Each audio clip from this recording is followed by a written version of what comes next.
My original plan for today was to do something lighthearted, silly, a palate cleanser after my more emotional video yesterday.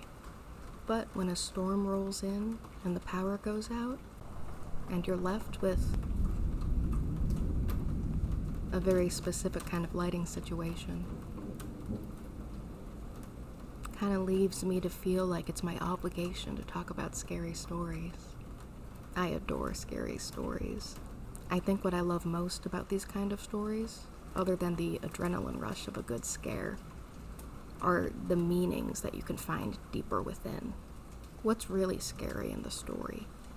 Is it the monster terrorizing the town, or is it something deeper, something closer to home?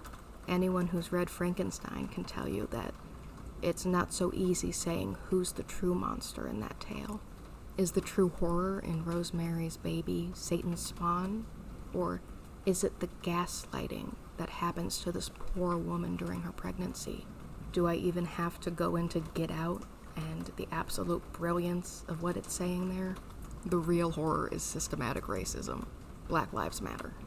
I guess it's not too surprising that I like the stories that ask you to look deeper. Why are you really scared? What is it in this story that really terrifies you? For me personally, ghost stories about hauntings and possessions really strike a chord.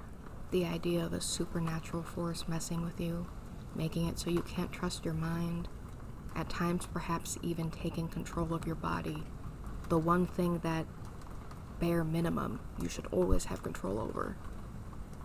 Well, as someone with both mental and physical chronic illnesses, those sort of themes really, well, I guess they just sort of hit close to home.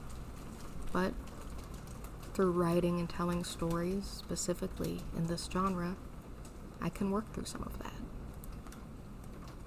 Stories can help us.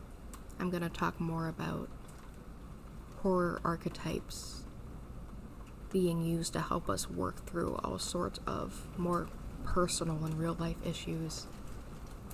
But I'm going to wait to do that when I can turn the lights on. In the meantime, thank you for joining me for this surprise, scary story ramble. And until tomorrow, don't look behind you. I just got a notification